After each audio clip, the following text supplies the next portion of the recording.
Marilah kita berdoa. Kasih karunia dan damai bagimu dari Allah Bapa dan Kristus Yesus Tuhan kita. Amin. Bapak, Ibu, dan Saudara yang dikasihi Tuhan Yesus Kristus, firman Tuhan bagi kita dalam ibadah pertanggihan keluarga malam ini tertulis dalam Injil menurut Yohanes pasal 1 ayat 29 sampai 34 demikian. Pada keesokan harinya, Yohanes melihat Yesus datang kepadanya, dan ia berkata, "Lihatlah anak domba Allah yang menghapus dosa dunia. Dialah yang kumaksud ketika kukatakan, kemudian daripadaku akan datang seorang yang telah mendahului aku, sebab dia telah ada sebelum aku. Dan aku sendiri pun mula-mula tidak mengenal dia. Tetapi untuk itulah aku datang dan membaptis dengan air, supaya ia dinyatakan kepada Israel." Dan Yohanes memberi kesaksian katanya, "Aku telah melihat Roh turun dari langit seperti merpati, dan ia tinggal di atasnya. Dan aku pun tidak mengenalnya, tetapi dia yang mengutus aku untuk membaptis dengan air telah berfirman kepadaku, jikalau engkau melihat Roh itu turun ke atas seseorang dan tinggal di atasnya, dialah itu yang akan membaptis dengan Roh Kudus. Dan aku telah melihatnya dan memberi kesaksian, ia ini anak Allah." Demikian firman Tuhan. Bapak Ibu yang dikasihi Tuhan Yesus Kristus, ada satu ungkapan Batak yang mengatakan, "Sibora gugup duldul otik, mamora hita luhut alai sumurung otik." Ungkapan ini menggambarkan seseorang yang harus lebih dari orang lain. Kalau sudah demikian, maka dia sudah merasa senang. Itu sebabnya, kalaupun kita harus sama-sama menjadi kaya, tetapi aku harus sedikit lebih kaya darimu. Hal itu menunjukkan sifat manusia yang harus lebih dari orang lain. Tidak boleh ditandingi, tidak boleh diimbangi oleh siapapun itu dalam kehidupannya, atau dalam prestasi, atau dalam ukuran-ukuran kepunyaan atau harta dunia yang dia miliki. Itu sebabnya dalam kehidupan kita kadang terjadi harta orang yang bertambah, kita yang sakit. Nah, kalau sudah demikian, berarti ada sesuatu yang salah dalam kehidupan kita. Sebab kita tidak dapat melihat kelebihan atau apa yang dimiliki oleh orang lain yang berbeda dari kita. Nah, bahkan ada orang yang menjelek-jelekkan orang lain supaya dia diakui hebat. Itu sebabnya ada ungkapan, menjelek-jelekkan orang lain adalah cara licik untuk memuji diri sendiri. Jika saya bermaksud menjelek-jelekkan orang lain dan mengatakan semua kekurangannya, kelemahannya, itu artinya cara saya dengan licik untuk memuji kelebihan saya dan apapun yang saya miliki dibanding dengan dia. Bapak Ibu yang terkasih dalam Kristus Yesus, namun tidak demikian dengan Yohanes yang kita lihat dan kita baca dari nats ini tadi. Kita melihat pengakuan Yohanes Pembaptis tentang Yesus. Dia mengakui siapakah Yesus itu sebenarnya. Dalam hal ini dia katakan ada dua. Yang pertama, Yesus itu adalah anak domba Allah yang menghapus dosa manusia. Dan yang kedua, dia menyebutkan bahwa Yesus itu adalah anak Allah. Hal ini memiliki makna yang sangat mendalam sebab domba sering dipersembahkan sebagai persembahan penghapusan dosa.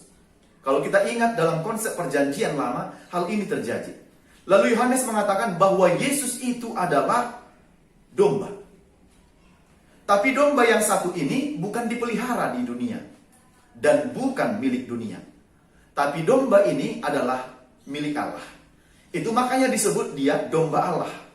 Maka kaitannya dengan penghapusan dosa oleh anak domba Allah ini ditunjukkan dengan jelas bahwa Allah sendiri demi keselamatan dunia mengutus anaknya Yesus Kristus sebagai domba Allah itu untuk penghapusan dosa-dosa manusia yang telah berdosa itu.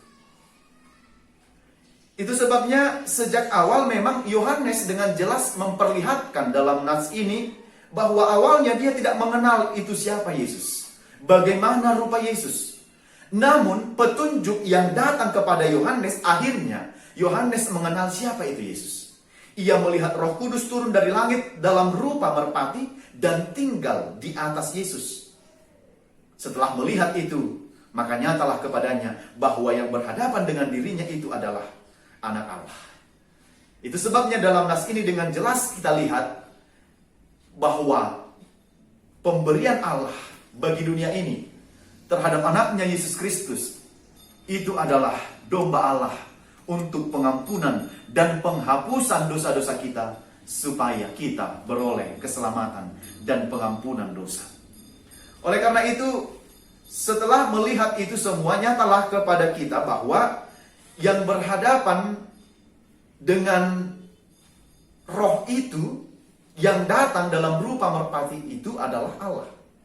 Dalam hal ini, dalam firman ini ada 3 hal yang hendak ditekankan kepada kita. Yang pertama adalah Yesus adalah anak domba yang menghapus dosa manusia.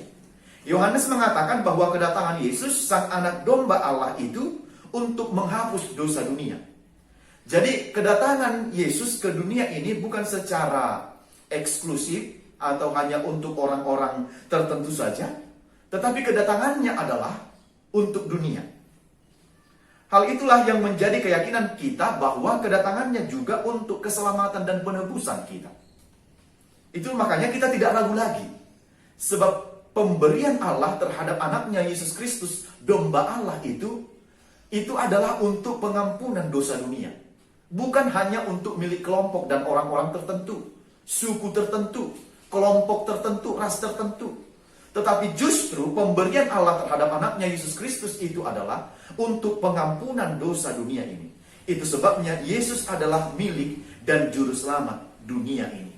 Oleh karena itu, kita dan gereja harus meyakinkan bahwa Yesus adalah milik dunia. Dengan demikian maka dunia akan memperoleh keselamatan yang daripadanya. Itu makanya dikatakan Yesus adalah anak Allah, supaya kita mengetahui mengenai betapa dekatnya dan betapa intimnya Yesus dengan Bapa. Dan kita tahu bahwa Yesus sendirilah Allah itu. Dalam pemahaman Trinitas, jelas dalam firman ini tampak tentang Allah yang memberikan anaknya dalam rupa Yesus Kristus, dalam rupa manusia. Lalu kemudian dia memberikan Allah itu, kita lihat tampak dalam rupa Roh Kudus. Jadi di sini jelas rangkaian dari Trinitas tentang ketritunggalan Allah itu yang kita lihat melalui nas ini. Maka kita sebagai umat yang ditebusnya haruslah memiliki hubungan yang dekat dengan Bapa. Sebab Bapa sangat dekat dengan Yesus. Bahkan Yesus itu adalah Allah itu sendiri. Itu sebabnya tugas kita terus dalam kehidupan perjalanan kita di dunia ini, bagaimana terus memperkenalkan Yesus ini kepada siapapun, kepada orang lain, kepada orang banyak, kepada keluarga kita. Ya, jangan misalnya hanya membuat anak-anak, memperkenalkan anak-anak, menyongsong cita-citanya, menyongsong masa depannya yang lebih baik, tetapi tanpa memperkenalkan Yesus kepadanya. Nanti kita akan mendapati seorang anak yang pintar tetapi tidak memiliki iman dan keteguhan hati serta kepercayaan kepada Tuhan. Jadi pengenalan kepada Yesus ini kepada siapapun, kepada orang lain harus terus kita lakukan sepanjang perjalanan kehidupan kita. Yang kedua, mengenal Yesus di dalam roh. Tadi sudah jelas saya sampaikan bahwa pada awalnya Yohanes itu tidak mengenal bagaimana rupa Yesus. Sebelum ia datang dibaptis untuk dibaptis dalam pembaptisan yang dilakukan oleh Yohanes. Namun Allah di dalam Roh Kudus memperkenalkan dan memberikan petunjuk kepada Yohanes agar Yohanes bisa mengenal siapa itu Yesus. Dikatakan apabila dia melihat roh itu turun ke atas seseorang dan tinggal di atasnya, dialah yang membaptis di dalam Roh Kudus. Dan benar Yohanes melihat itu, apa yang difirmankan oleh Tuhan Allah itu terjadi dalam diri Yesus Kristus. Jadi mengenal Yesus ternyata tidak bisa mengandalkan diri kita sendiri. Mengenal Yesus tidak bisa mengandalkan hanya pikiran kita, kognitif kita, pengalaman kita, ataupun apa yang kita miliki. Tetapi mengenal Yesus dalam setiap perjalanan kehidupan kita adalah dengan tuntunan Roh Kudus yang membawa kita kepada pemahaman yang benar tentang siapakah Yesus Kristus itu, seperti yang dialami dan disampaikan oleh Yohanes Pembaptis dalam nats ini. Karena itu Yohanes yang diutus itu, dia hanya mempersiapkan jalan. Bahkan dia katakan, aku hanya mempersiapkan jalan baginya, belum aku. Dia yang akan datang setelah aku, dialah yang akan menjadi penyelamat dan juru selamat dunia ini. Ini kan menunjukkan betapa Yohanes itu tidak mengandalkan dirinya, tidak membuat dirinya hebat, tidak mengatakan karena dia semua maka terjadi, tidak. Menjumpai orang yang seperti itu di zaman ini sangat sulit. Bahkan berbagai cara dilakukan oleh banyak orang supaya dia terkenal, supaya dia diketahui oleh banyak orang. Tapi Yohanes tidak. Aku tidak ada apa-apanya. Untuk mengikat tali kasurnya pun aku tidak sanggup. Kita melihat bagaimana Yohanes adalah hanya utusan sebagai pendahulu atau untuk menyongsong kedatangan Yesus sebagai juru selamat itu. Jadi bukan Yohanes, tetapi yang dia beritakan dan yang dia kabarkan adalah tentang Yesus, Mesias yang akan datang itu. Jadi bukan dirinya yang diberitakan oleh Yohanes, tapi yang setelah dia, yaitu Yesus yang menjadi juru selamat itu. Karena itu Yohanes hanya mempersiapkan jalan baginya, dan dia dituntun oleh Roh Kudus untuk mengenal siapakah Yesus itu sebenarnya. Maka dengan demikian, Bapak Ibu yang dan saudara-saudara yang dikasihi Tuhan Yesus Kristus, yang mengenal Yesus dan mengalami keselamatan dari Yesus, mereka adalah orang-orang yang dipimpin oleh Roh Kudus. Maka peran Roh Kudus dalam hubungan kita dengan Bapa adalah, dan atas keselamatan kita, tentu sangat penting. Hubungan antara Allah di dalam diri Roh Kudus untuk keselamatan kita itu sangat penting. Oleh karena itu kita harus meminta dan pertolongan serta petunjuk kepada Roh Kudus apabila kita hendak menikmati kemurahan Kristus. Apabila kita untuk mengenal Kristus itu lebih dalam dan menghayati segala firman-Nya, maka yang perlu kita lakukan adalah meminta Roh Kudus menuntun kita dalam setiap pengenalan kita kepadanya. Dan kita meminta tuntunan Roh Kudus dalam setiap perjalanan kehidupan kita, terlebih di tengah-tengah kondisi yang sedang kita hadapi akibat pandemi COVID-19 ini. Biarlah Roh-Nya yang menuntun kita untuk tetap berada pada jalan Tuhan. Yang ketiga dan terakhir, kemuliaan bagi Allah di dalam anaknya.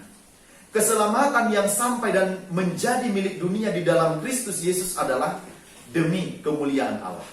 Karena itu jika Allah memberikan anaknya dalam diri Yesus Kristus dan di dalam rupa Roh Kudus, tidak lain dan tidak bukan adalah supaya nama Allah semakin dipermuliakan. Karena itu kedatangan Yesus ke dunia ini bukan untuk memuliakan manusia, namun demi kemuliaan Tuhan. Maka apabila kita beroleh keselamatan dan menyatakan dengan iman yang teguh akan keselamatan itu, dengan demikian tujuan hidup kita semata-mata hanyalah untuk kemuliaan Allah saja. Itu sebabnya tidak ada alasan bagi kita untuk menyombongkan diri atas anugerah keselamatan itu. Karena anugerah keselamatan itu adalah hanya pemberian Allah semata. Sebab itu bukan untuk kemuliaan diri kita sekali lagi, tetapi untuk kemuliaan nama Tuhan. Sekali lagi, keberadaan kita, pengenalan kita akan Kristus bukanlah untuk memuliakan, menceritakan tentang kehebatan kita, tetapi justru untuk menceritakan kemuliaan Allah, dan supaya orang lain semakin mengenal, semakin dapat menceritakan keluarbiasaan, kemahakuasaan Allah dalam diri Yesus Kristus yang kita percaya dan kita yakini itu. Karena itu kita harus tampil beda dengan orang-orang yang belum mengenal anugerah dan belum beroleh anugerah keselamatan itu.